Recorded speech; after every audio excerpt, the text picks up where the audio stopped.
Item ಯಾವುದೇ ಇರಲಿ try ಮಾಡಿ ಆಚಿ ಚಿಕನ್ ಮಸಾಲಾ. ನಮ್ಮ ಮೆಟ್ರೋ ಪ್ರಯಾಣಿಕರಿಗೆ ಗುಡ್ ನ್ಯೂಸ್. ಪಿಂಕ್ ಮತ್ತು ಬ್ಲೂ ಲೈನ್ ಮಾರ್ಗಗಳಿಗಾಗಿ ಶೀಘ್ರವೇ 4 ಡ್ರೈವರ್ಲೆಸ್ ರೈಲುಗಳು ಬಿಎಂಆರ್ಸಿಎಲ್ ಸೇರಲಿವೆ. ಕಾಳಿನ ಅಗ್ರಹಾರದಿಂದ ತಾವರೆಕೆರೆವರೆಗಿನ ಪಿಂಕ್ ಲೈನ್ ಮಾರ್ಗ ಮೇ ತಿಂಗಳಲ್ಲಿ ಸಾರ್ವಜನಿಕರ ಸೇವೆಗೆ ಲಭ್ಯವಾಗುವ ಸಾಧ್ಯತೆ ಇದ್ದು, ವಿಮಾನ ನಿಲ್ದಾಣದ ಬ್ಲೂ ಲೈನ್ ಕಾಮಗಾರಿಯು ವೇಗ ಪಡೆದುಕೊಂಡಿದೆ. ಈ ಕುರಿತಾದ ಒಂದು ವರದಿ ನಿಮ್ಮ ಮುಂದೆ.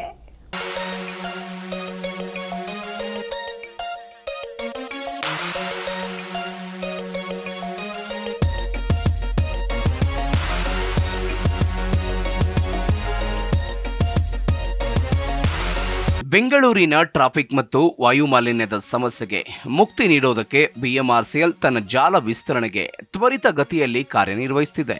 ನಗರದ ಬಹುನಿರೀಕ್ಷಿತ ಪಿಂಕ್ ಲೈನ್ ಮತ್ತು ಬ್ಲೂ ಲೈನ್ ಮೆಟ್ರೋ ಮಾರ್ಗಗಳಿಗಾಗಿ ಅತ್ಯಾಧುನಿಕ ಚಾಲಕರಹಿತ ರೈಲುಗಳು ಶೀಘ್ರದಲ್ಲೇ ಆಗಮಿಸಲಿವೆ. ಬೆಂಗಳೂರಿನ ಬಿಎಂಎಲ್ ಕಾರ್ಖಾನೆಯಿಂದ ಏಪ್ರಿಲ್ಗೂ ಮುನ್ನ ಒಟ್ಟು 4 ಹೊಸ ರೈಲ್ ಸೆಟ್ಗಳು ಬಿಎಂಆರ್ಸಿಎಲ್ ಕೈ ಸೇರಲಿವೆ.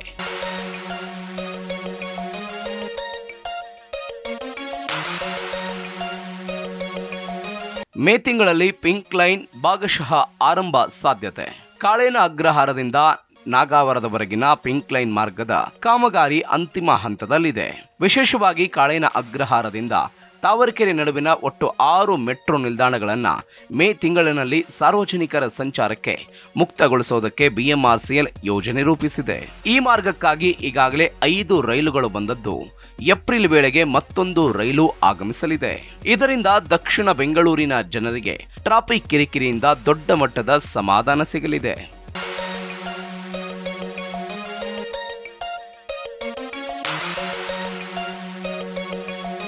ಏರ್ಪೋರ್ಟ್ ಮಾರ್ಗಕ್ಕೂ ಸಜ್ಜಾಗುತ್ತಿದೆ ಬ್ಲೂ ಲೈನ್. ಹೌದು, ಸೆಂಟ್ರಲ್ ಸಿಲ್ಕ್ ಬೋರ್ಡ್ನಿಂದ ಕೆಂಪೇಗೌಡ ಅಂತಾರಾಷ್ಟ್ರೀಯ ವಿಮಾನ ನಿಲ್ದಾಣಕ್ಕೆ ಸಂಪರ್ಕ ಕಲ್ಪಿಸುವ 59 ಕಿಲೋಮೀಟರ್ ಉದ್ದದ ಬ್ಲೂ ಲೈನ್ ಮಾರ್ಗವು ಬೆಂಗಳೂರಿನ ಪಾಲಿಗೆ ಅತ್ಯಂತ ನಿರ್ಣಾಯಕವಾಗಿದೆ. ಸಿಲ್ಕ್ ಬೋರ್ಡ್ ಟು ಕೆಆರ್ ಪುರ 19.75 ಕಿಲೋಮೀಟರ್, 13 ನಿಲ್ದಾಣಗಳು. ಕೆಆರ್ ಪುರ ಟು ಏರ್ಪೋರ್ಟ್ 38 ಕಿಲೋಮೀಟರ್ ವಿಸ್ತೀರ್ಣ.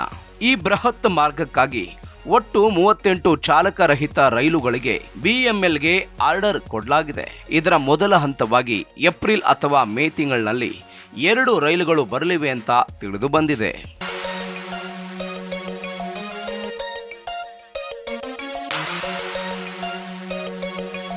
ಮೆಟ್ರೋ ಮಾರ್ಗಗಳ ವಿಸ್ತರಣೆಯ ಬಗ್ಗೆ ಸ್ಥಳೀಯ ನಿವಾಸಿಗಳು ಹಾಗೂ ಪ್ರಯಾಣಿಕರು ಸಂತಸ ವ್ಯಕ್ತಪಡಿಸಿದ್ದಾರೆ.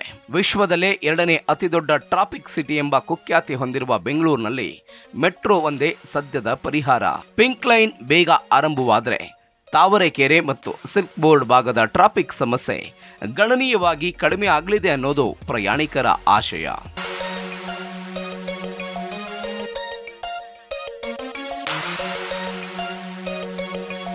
Bureau report, G Kannada news.